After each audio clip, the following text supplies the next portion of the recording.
आशौच में विहित कृत्य, आशौच की अवधि, दशगात्र विधि, प्रथम षोडशी, मध्यम षोडशी तथा उत्तम षोडशी का विधान, 9 श्राद्धों का स्वरूप, वार्षिक कृत्य, जीव का यम मार्ग निदान, मार्ग में पड़ने वाले षोडश नगरों में जीव की यातना का स्वरूप, यमपुरी में पापात्माओं और पुण्यात्माओं को घोर तथा सौम्य रूप में यमराज के दर्शन।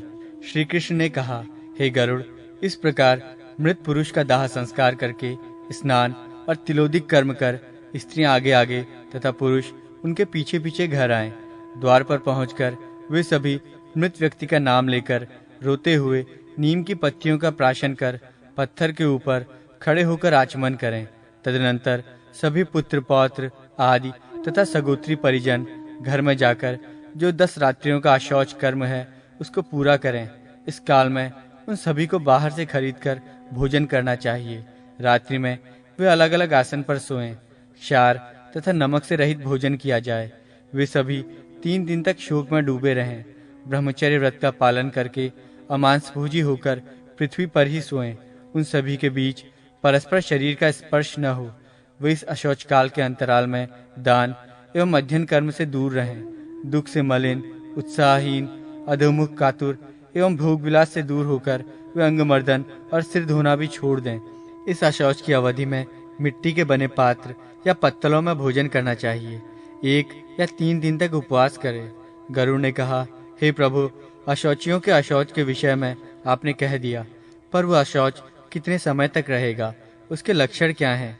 उससे संलिप्त लोगों को उस काल में कैसा जीवन व्यतीत करना चाहिए? इन सभी बातों को भी आप बताने की कृपा करें। श्री कृष्ण ने कहा, हे खगेश, ये अशौच तो विधि सम्मत समय और क्रिया आदि के द्वारा शीघ्र ही समाप्त करने के योग्य होता है, क्योंकि प्राणी इस काल में पिंडदान, अध्ययन और अन्य प्रकार के दान पुण्यादिक सत्कर्मों से दूर हो जाता है। सब पिंडियों में मरणाशौच 10 दिन का माना जाता है। जो लोग भलीभांति शुद्धि प्राप्त करने की इच्छा रखते हैं, उनके लिए पुत्रादि के जन्म लेने पर भी इसी प्रकार अशौच होता है। समानोदकों के जननाशौच में 3 रात्रि में शुद्धि होती है। जो मृतक को जल देने वाले हैं, वे मरणाशौच में भी 3 दिनों के पश्चात शुद्ध हो जाते हैं। दांत निकलने तक मरणाशौच होने पर उस सद्य समाप्त हो जाता है। यदि चूड़ाकरण संस्कार हो जाने के बाद बालक की मृत्यु हो जाती है तो 1 रात्रि का अशौच होता है। उपनयन जनेऊ संस्कार होने के पूर्व तक 3 दिन और उसके बाद 10 दिन का अशौच होता है। हे पक्षिन, तुम्हें मैंने अशौच बता दिया। अब मैं संक्षेप में प्रसंग प्राप्त अशौच के विषय में तुम्हें बताता हूँ। हे काश्यप, सूत्र से बंधे हुए 3 काष्ठों की तिगोड़िया को रात्रि में आकाश के नीचे स्थापित करके चौराहे पर खड़ा कर दे और अत्र स्नाहि एवं पिबात्र इस मंत्रोच्चार के साथ उसके ऊपर मिट्टी के पात्र में जल और दूध रख दे। संस्कर्ता अपने सगोत्रियों के साथ पहले, तीसरे, 7वें अथवा 9वें दिन अस्थि संचयन करे। जो सगोत्री हैं वे मृतक के ऊर्ध्वभाग की अस्थियों का ही स्पर्श कर सकते हैं। समानोद की भी सभी क्रियाओं के योग्य हैं। प्रेत को पिंडदान बाहर ही करे। इस क्रिया को करने के लिए सबसे पहले स्नान करके संयत मना होकर उत्तर दिशा में चरु का निर्माण कर असंस्कृत प्राणी के लिए भूमि पर तथा संस्कार संपन्न के लिए कुश पर 9 दिनों में 9 पिंड देना चाहिए। उसके बाद 10वें दिन 10वां पिंड दान करे। तदनंतर चाहे सगोत्री हो अथवा असगोत्री, चाहे स्त्री हो या पुरुष, वो रात्रि बीतने के पश्चात पवित्र हो जाता है। पहले दिन जो पिंडदान की क्रिया करता है उसे ही 10वें दिन तक प्रेत की अन्य समस्त क्रियाएं करनी चाहिए। चाहे चावल हो, चाहे सत्तू हो, चाहे शाक हो। पहले दिन जिससे पिंडदान करे उससे ही 10 दिन तक पिंडदान करना चाहिए। हे गरुड़, जब तक ये प्रेतजन्य अशौच रहता है तब तक प्रेत को प्रतिदिन 1-1 अंजलि बढ़ाते हुए जलदान देने का विधान है, अथवा जिस दिन ये देना हो उस दिन की संख्या के अनुसार वर्धमान क्रम से उतनी अंजलि जलदान करे। इस प्रकार 10वें दिन 55 अंजलि पूर्ण करे। यदि अशौच 2 दिन बढ़ जाता है तो पुनः उसी क्रम के अनुसार 100 अंजलि जल और देना चाहिए। यदि वह अशौच 3 दिन का ही है तो 10 अंजलि ही जल देना चाहिए। हे पक्षिन, इस जलदान क्रम ये है कि अशौच के पहले दिन 3, दूसरे दिन 4 और तीसरे दिन 3 अंजलि जल देना चाहिए। हे गरुड़, जब शतांजलि जलदान की क्रिया संपन्न की जाती है तो उस विधान के अनुसार पहले दिन 30, दूसरे दिन 40 तथा तीसरे दिन 30 अंजलि जल दिया जाता है। इस प्रकार दोनों पक्षों में जलांजलियों की संख्या का निर्धारण करना चाहिए। इन सभी पितृ क्रियाओं को संपन्न करने का मुख्य अधिकारी पुत्र ही होता है। इस प्रेत श्राद्ध में दूध या जल से पिंड का सेचन तथा पुष्प धूपादिक पदार्थ से पिंड का पूजन बिना मंत्रोच्चार किए ही करना चाहिए। 10वें दिन केश, श्मश्रु, नख और वस्त्र का परित्याग करके गांव के बाहर स्नान करना चाहिए। ब्राह्मण जल, क्षत्रिय वाहन, वैश्य प्रतोद, चाबुक अथवा रश्मि तथा शूद्र छड़ी का स्पर्श करके पवित्र होता है। मृत से अल्प वय वाले सपिंडों को मुंडन कराना चाहिए। 6 और 10 इस प्रकार 16 पिंडदान करके षोडशी कर्म संपन्न करने का विधान है। ये मलिन षोडशी मृत दिन से 10 दिन में पूर्ण होती है। हे पक्षी श्रेष्ठ, पुत्रादि 10 दिनों तक जो पिंडदान करते हैं वे प्रतिदिन 4 भागों में विभाजित हो जाते हैं। उसमें प्रथम 2 भाग से आतिवाहिक शरीर, तीसरे भाग से यमदूत और चौथे भाग से वो मृतक स्वयं तृप्त होता है। 9 दिन और रात्रि में वो शरीर अपने अंगों से युक्त हो जाता है। प्रथम पिंडदान से प्रेत के शिरोभाग का निर्माण होता है। दूसरे पिंडदान से उसके कान, नेत्र और नाक की सृष्टि होती है। तीसरे पिंडदान से क्रमशः कंठ, स्कंध, बाहु एवं वक्षस्थल, चौथे पिंडदान से नाभि, लिंग और गुदाभाग तथा 5वें पिंडदान से जानु, जंघा और पैर बनते हैं। इसी प्रकार 6ठे पिंडदान से सभी मर्मस्थल, 7वें पिंडदान से नाड़ी समूह, 8वें पिंडदान से दांत और लोम तथा 9वें पिंडदान से वीर्य एवं 10वें पिंडदान से उस शरीर में पूर्णता, तृप्ति और भूख प्यास का उदय होता है। हे वैन्तेय, अब मैं मध्यम षोडशी विधि का वर्णन करता हूँ, उसको सुनो। विष्णु से आरंभ करके विष्णु पर्यंत 11 श्राद्ध तथा 5 देव श्राद्ध, इस प्रकार 16 श्राद्ध किए जाते हैं। इन्हीं का नाम मध्यम षोडशी है। यदि प्रेत कल्याण के निमित्त नारायण बलि की जाए तो उसको 11 शाह के दिन करना चाहिए और उसी दिन वहीं पर वृषोत्सर्ग भी करना चाहिए। जिस जीव का 11वें दिन वृषोत्सर्ग नहीं होता, सैकड़ों श्राद्ध करने पर भी उस जीव की प्रेतत्व से मुक्ति नहीं होती है। वृषोत्सर्ग किए बिना ही जो पिंडदान किया जाता है वो पूर्णतः निष्फल होता है। उससे प्रेत का कोई उपकार नहीं होता। इस पृथ्वी पर वृषोत्सर्ग के बिना कोई अन्य उपाय नहीं है जो प्रेत का कल्याण करने में समर्थ हो। अतः पुत्र, पत्नी, दौहित्र, नाती, पिता अथवा पुत्री को स्वजन की मृत्यु के पश्चात निश्चित ही वृषोत्सर्ग करना चाहिए। 4 बछियों से युक्त विधान पूर्वक अलंकृत वृष जिसके निमित्त छोड़ा जाता है उसको प्रेतत्व की प्राप्ति नहीं होती। यदि एकादशाह के दिन यथा विधान साण उत्सर्ग करने के लिए उपलब्ध नहीं है तो विद्वान ब्राह्मण कुश या चावल के चूर्ण से साण का निर्माण करके उसका उत्सर्ग कर सकता है। यदि बाद में भी वृषोत्सर्ग के समय किसी प्रकार साण नहीं मिल रहा है तो मिट्टी या कुश से ही साण का निर्माण करके उसका उत्सर्ग करना चाहिए। जीवन काल में प्राणी का जो भी पदार्थ प्रिय रहा हो उसका भी दान इसी एकादशा श्राद्ध के दिन करना उचित है। इसी दिन मरे हुए स्वजन को उद्देश्य बनाकर शैया, गौ आदि का दान भी करना चाहिए। इतना ही नहीं, उस प्रेत की शुद्धा शांति के लिए बहुत से ब्राह्मणों को भोजन भी कराना चाहिए। हे विंता पुत्र गरुड़, अब मैं तृतीय षोडशी उत्तम षोडशी श्राद्ध का वर्णन कर रहा हूँ, उसे सुनो। प्रत्येक 12 मास के 12 पिंड, ऊन मासिक, आद्य, त्रिपाक्षिक, उन शाणामासिक एवं उनाब्दिक, इन्हें मतभेद से तृतीय अथवा उत्तम षोडशी भी कहा जाता है। 12वें दिन 3 पक्ष में, 6 महीने में अथवा वर्ष के अंत में सपिंडीकरण करना चाहिए। जिस मृतक के निमित्त इन 16 श्राद्धों को संपन्न करके ब्राह्मणों को दान नहीं दिया जाता है उस प्रेत के लिए अन्य 100 श्राद्ध करने पर भी मुक्ति प्राप्त नहीं होती। हे खगेश, मृतक व्यक्ति के एकादशाह अथवा द्वादशाह तिथि में आद्य श्राद्ध करने का विधान माना गया है। प्रतिमास का श्राद्ध मास के आद्य तिथि में मृत तिथि पर होना चाहिए। ऊन श्राद्ध ऊन मासिक, ऊन षामासिक तथा ऊनाब्दिक मास, छठे मास और वर्ष में 1, 2 अथवा 3 दिन कम रहने पर करना चाहिए। सपिंडीकरण वर्ष पूर्ण होने के बाद अथवा 6 महीने बाद करना चाहिए अथवा आभ्युदयिक, विवाह आदि मंगल कार्य अनिवार्य रूप से उपस्थित होने पर, कार्य आने पर 3 पक्ष अथवा 12 दिन के बाद करना चाहिए।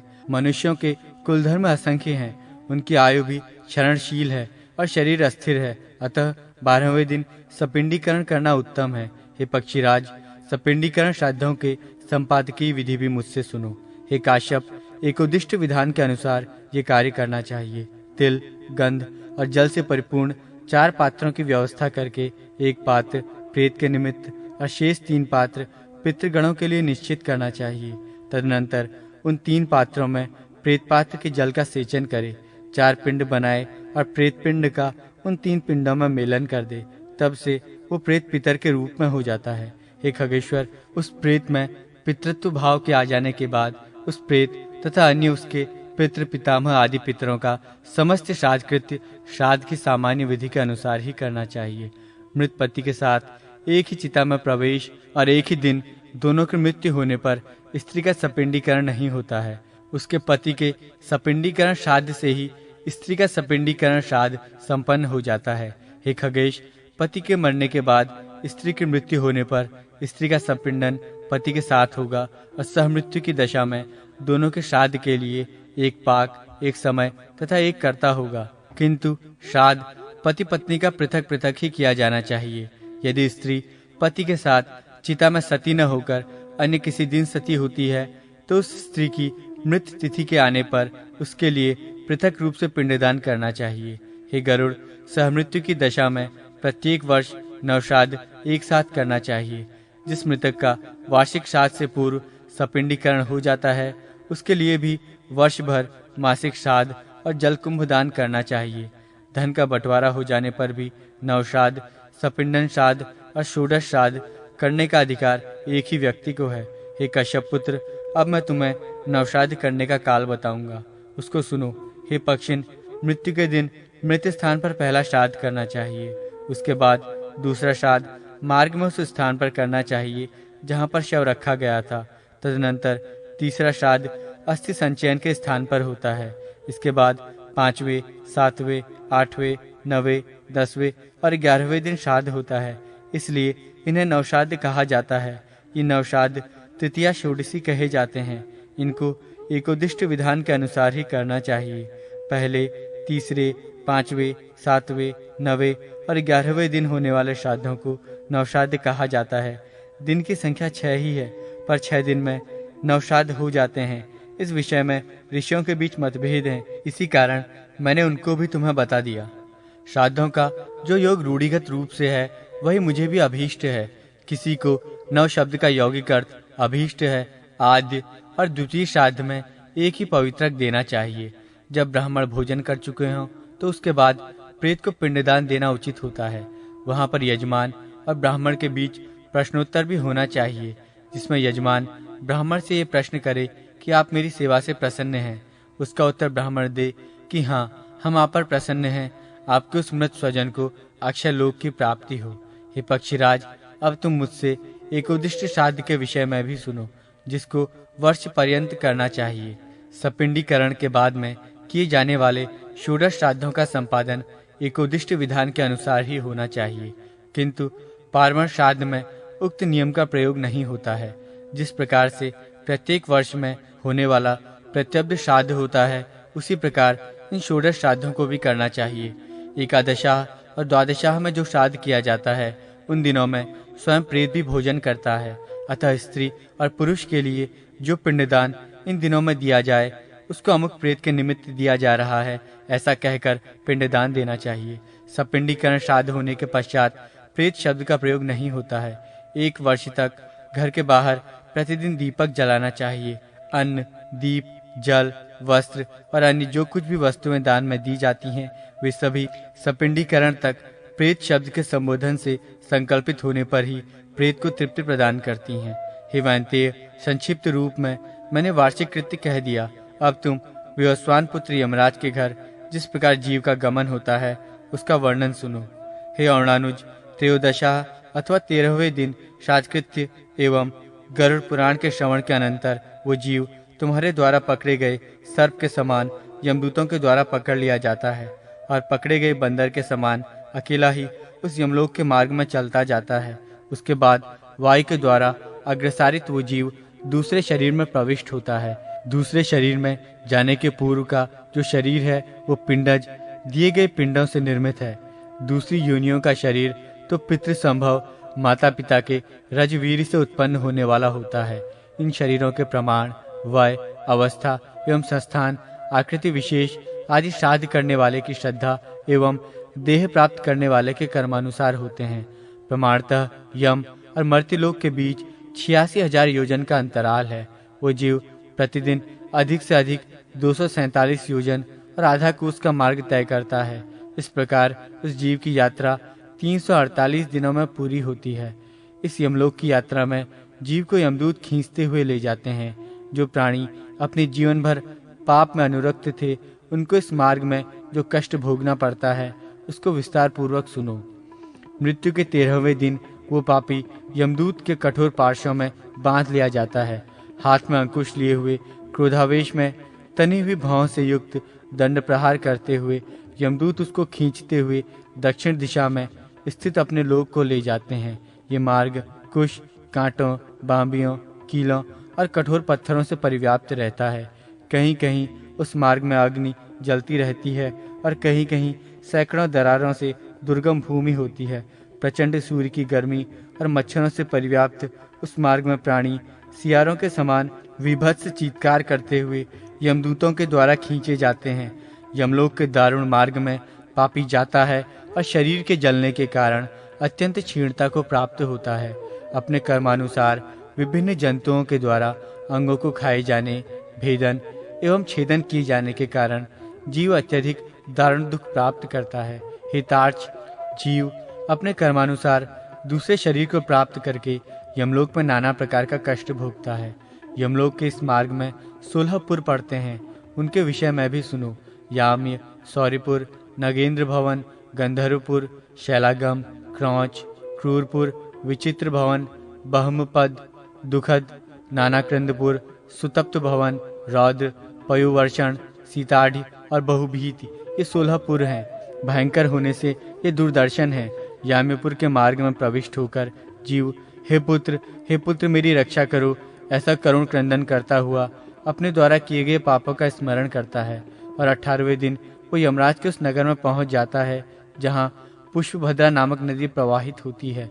वहां देखने में अत्यंत सुंदर वटवृक्ष हैं जहां पर जीव विश्राम करना चाहता है, किंतु यमदूत उसको वहां विश्राम नहीं करने देते। उसके पुत्रों के द्वारा स्नेहपूर्वक अथवा अन्य किसी के द्वारा कृपा पूर्वक पृथ्वी पर जो मासिक पिंडदान दिया जाता है उसी को वो यहाँ पर खाता है। तदनंतर वहाँ से उसकी यात्रा सौरीपुर के लिए होती है। चलता हुआ वो मार्ग में यमदूतों के द्वारा मुदगरों से पीटा जाता है। उस दुख से अत्यधिक पीड़ित होकर वो विलाप करता है। इस जन्म में मनुष्य और पशु पक्षियों की संतुष्टि के लिए मैंने जलाशय नहीं खुदवाया। गौ की क्षुधा शांति के लिए गोचर भूमि का दान भी मैंने नहीं दिया। अतः हे शरीर, जैसा तुमने किया है उसी के अनुसार अब तुम अपना निस्तार करो। उसी सौरीपुर में कामरूपधारी इच्छानुसार स्थितिशील एवं गतिशील राजा राज्य करता है। उसका दर्शन मात्र करने से जीव भय से कांप उठता है और अपने अनिष्ट की शंका से ग्रस्त होकर त्रिपक्ष में पुत्रादिक स्वजनों के द्वारा पृथ्वी पर दिए गए जलयुक्त पिंड को खाकर आगे बढ़ता है। वहां से वो आगे बढ़ता हुआ मार्ग में यमदूतों के खड्ग प्रहार से अत्यंत पीड़ित होकर इस प्रकार प्रलाप करता है। हे शरीर, मैंने जलादि का सदा दान नहीं दिया है, न तो नियम से प्रतिदिन गाय के लिए अपेक्षित गोग्रास आदि कृत्य किया है और न तो वेद शास्त्र की पुस्तक का ही दान किया है। पुराण में देखे हुए मार्ग, तीर्थ यात्रा आदि का मैंने सेवन नहीं किया है। इसलिए जैसा तुमने किया है उसी में अपना निस्तार करो। इसके बाद जीव नगेंद्र नगर में जाता है। वहां पर वो अपने बंधु बांधवों के द्वारा दूसरे महीने में दिए गए अन्न को खाकर आगे की ओर प्रस्थान करता है। चलते हुए उसके ऊपर यमदूतों द्वारा कृपाण की मुट्ठियों से प्रहार किए जाने पर वो प्रलाप करता है।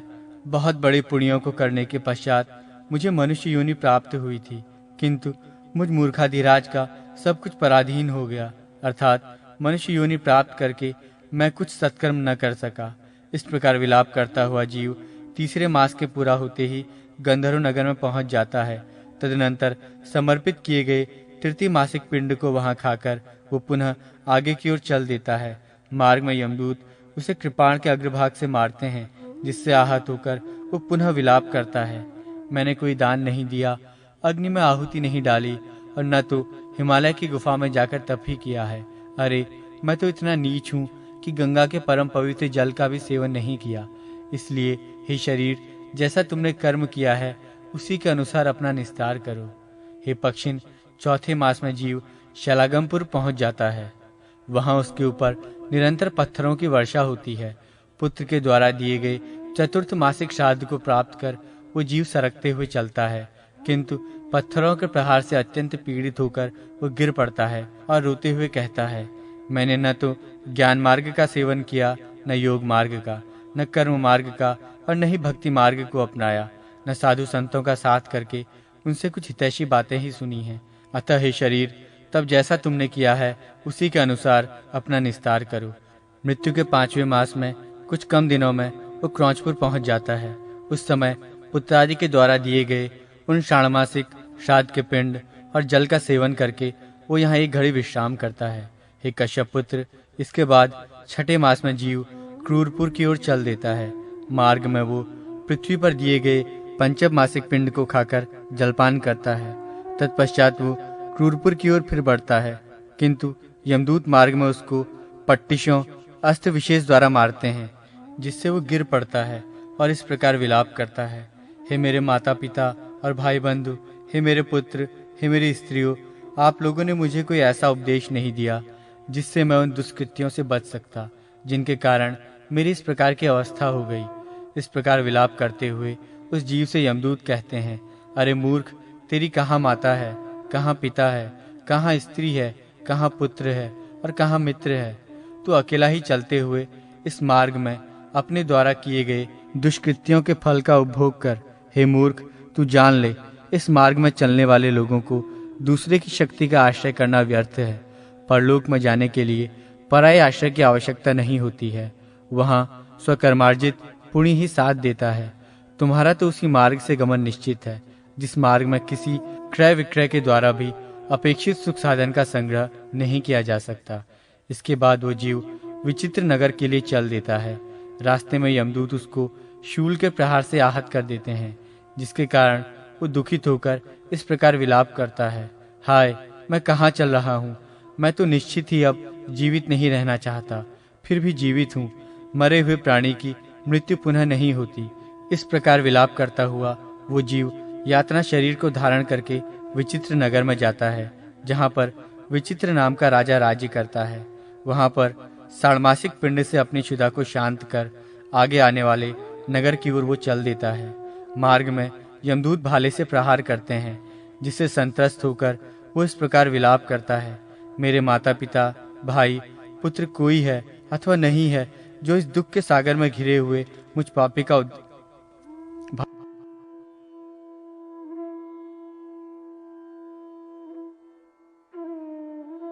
जो 100 योजन चौड़ी है और रक्त तथा पीप से भरी हुई है। जैसे ही मृतक उस नदी के तट पर पहुंचता है, वैसे ही वहां पर नाव वाले मल्लाह आदि उसको देखकर ये कहते हैं कि यदि तुमने वैतरणी गौ का दान दिया है तो इस नाव पर सवार हो जाओ और सुखपूर्वक इस नदी को पार कर लो। जिसने वैतरणी नामक गौ का दान दिया है वही सुखपूर्वक इस नदी को पार कर सकता है। जिस व्यक्ति ने वैतरणी गौ का दान नहीं दिया है उसको नाविक हाथ पकड़कर घसीटते हुए ले जाते हैं। तेज और नुकीली चोंच से कौवा, बगुला तथा उलूक नामक पक्षी अपने प्रहार से उसे अत्यंत व्यथित करते हैं। हे पक्षिन, अंत समय आने पर मनुष्यों के लिए वैतरणी का दान ही हितकारी है। यदि प्राणी अपने जीवन काल में वैतरणी नामक गौ का दान देता है तो वो गौ समस्त पापों को विनष्ट कर देती है और उसको यमलोक न ले जाकर विष्णुलोक को पहुंचा देती है। 7वां मास आ जाने पर मृतक बहुपद नामक पुर में आ जाता है। वहां पर सप्तमासिक सोदक पिंड का सेवन करके आगे बढ़ते हुए परिक के आघात से पीड़ित होकर वो इस प्रकार विलाप करता है, हे शरीर, मैंने दान, आहुति, तप, तीर्थ स्थान तथा परोपकार आदि सत्कृत्य जीवन पर्यंत नहीं किया है। हे मूर्ख, अब जैसा तुमने कर्म किया है वैसा ही भोग करो। हे ताक्ष, इसके बाद वो जीव 8वें मास में दुखदपुर पहुंचता है। वहां स्वजनों के द्वारा दिए गए अष्टमासिक पिंड और जल का सेवन करके नानाक्रंद नामक पुर की ओर प्रस्थान कर देता है। मार्ग में चलते हुए मूसलाघात से पीड़ित होकर वो इस प्रकार विलाप करता है, हाय कहाँ चंचल नेत्रों वाली पत्नी के चापलूसी भरे वचनों के द्वारा किए गए मनोविनोदों के बीच मेरा भोजन होता था, और कहाँ भाला बर्छियों तथा मूसलों के द्वारा मुझे मारा जा रहा है। इस प्रकार विलाप करता हुआ वो जीव 9वें मास में नाना क्रंदपुर पहुंच जाता है। तदनंतर 9वें मास में पुत्र द्वारा दिए गए पिंड का भोजन करके वो नाना प्रकार का विलाप करता है। तत्पश्चात यमदूत 10वें मास में उसको सुतप्त भवन ले जाते हैं। मार्ग में वे उसको हल से मारते पीटते हैं, जिससे आहत होकर वो इस प्रकार विलाप करता है, हाय कहाँ पुत्रों के कोमल कोमल हाथों से मेरे पैर दाबे जाते थे, और कहाँ आज इन यमदूतों के वज्र के समान कठोर हाथों से पैर पकड़कर मुझे निर्दयता पूर्वक घसीटा जा रहा है। 10वें मास में वहीं पर पिंड और जल का उपभोग करके वो जीव पुनः आगे की ओर सरकने लगता है। 11वां मास पूर्ण होते ही वो रौद्रपुर पहुंच जाता है। मार्ग में यमदूत जैसे ही उसकी पीठ पर प्रहार करते हैं, वो चिल्लाते हुए इस प्रकार विलाप करता है, कहाँ मैं रुई से बने हुए अत्यंत कोमल गद्दे पर लेटकर प्रतिक्षण करवटें बदलता था, और कहाँ आज यमदूतों के हाथों से निर्दयता पूर्वक मारी जा रही लाठियों के प्रहार से कटी हुई पीठ से करवट बदल रहा हूँ। हे द्विज, इसके पश्चात वो जीव पृथ्वी पर दिए गए जल सहित पिंड को खाकर पयुवर्षण नामक नगर की ओर प्रस्थान करता है। रास्ते में यमदूत कुल्हाड़ी से उसके सिर पर प्रहार करते हैं। हताहत होकर वो इस प्रकार का विलाप करता है, हाय कहाँ भृत्यों के कोमल कोमल हाथों से मेरे सिर पर सुवासित तेल की मालिश होती थी, और कहाँ आज क्रोध से परिपूर्ण यमदूतों के हाथों से मेरे सिर पर कुल्हाड़ियों का प्रहार हो रहा है। इस पयुवर्षण नामक नगर में वो मृतक ऊनाद्विक श्राद्ध का दुख पूर्वक उपभोग करता है। तदनंतर वर्ष बीतने पर वो शीताढ़ी नगर की ओर चल देता है। मार्ग में बढ़ते हुए उस मृतक की जिह्वा को यमदूत छुरी से काट डालते हैं, जिससे दुखित होकर वो इस प्रकार विलाप करता है, अरे कहाँ परस्पर प्रिय वार्तालापों के द्वारा इस जिह्वा के रसमाधुरी की प्रशंसा की जाती थी, कहाँ आज मुंह खुलने मात्र पर ही तलवार के समान तीक्ष्ण छुरी आदि के द्वारा मेरी उसी जिह्वा को काट दिया जा रहा है। तदनंतर उसी नगर में वो मृतक वार्षिक पिंडोदक तथा श्राद्ध में दिए गए अन्य पदार्थों का सेवन कर आगे की ओर बढ़ता है। पिंडज शरीर में प्रविष्ट होकर वो बहुभीति नामक नगर में जाता है। वो मार्ग में अपने पाप का प्रकाशन और स्वयं की निंदा करता है। यमपुरी के इस मार्ग में स्त्री भी इसी प्रकार का विलाप करती है। इसके बाद वो मृतक अत्यंत निकट ही स्थित यमपुरी में जाता है। वो यामी लोक 44 योजन में विस्तृत है। उसमें श्रवण नामक 13 प्रतिहार हैं। उन प्रतिहारों को श्रवण कर्म करने से प्रसन्नता होती है, अन्यथा वे क्रुद्ध होते हैं। ऐसे लोक में पहुंचने के पश्चात प्राणी मृत्युकाल तथा अंतक आदि के मध्य में स्थित क्रोध से लाल लाल नेत्रों वाले काले पहाड़ के समान भयंकर आकृति से युक्त यमराज को देखता है। विशाल दांतों से उनका मुखमंडल बड़ा ही भयानक लगता है। उनकी भ्रूभंगिमाएं तनी रहती हैं, जिनसे उनकी आकृति भयानक प्रतीत होती है। अत्यंत विकृत मुखाकृतियों से युक्त सैकड़ों व्याधियां उनको चारों ओर से घेरे रहती हैं। उनके एक हाथ में दंड और दूसरे हाथ में भैरव पाश रहता है। यमलोक में पहुंचा हुआ जीव यम के द्वारा बताई गई शुभाशुभ गति को प्राप्त करता है। जैसा मैंने तुमसे पहले कहा है, उसी प्रकार की पापात्मक गति पापी जीव को प्राप्त होती है। जो लोग छत्र, पादुका और घर का दान देते हैं, जो लोग पुण्य कर्म करते हैं, वे वहां पर पहुंचकर सौम्य स्वरूप वाले कानों में कुंडल और सिर पर मुकुट धारण किए हुए शोभा संपन्न यमराज का दर्शन करते हैं। चूंकि वहां जीव को बहुत भूख लगती है, इसलिए एकादशाह, द्वादशाह, षण्मास तथा वार्षिक तिथि पर बहुत से ब्राह्मणों को भोजन कराना चाहिए। हे खग श्रेष्ठ, जो व्यक्ति पुत्र, स्त्री तथा अन्य सगे संबंधियों के द्वारा कहे गए उनके स्वार्थ को ही जीवन पर्यंत सिद्ध करता है और अपने परलोक को बनाने के लिए पुण्य कर्म नहीं करता, वही अंत में कष्ट प्राप्त करता है। हे गरुड़, मृत्यु के पश्चात संयमनीपुर को जाने वाले प्राणी की जो गति होती है और वर्ष पर्यंत जो कृत्य किए जाते हैं, उसको मैंने कहा। अब और क्या सुनना चाहते हो?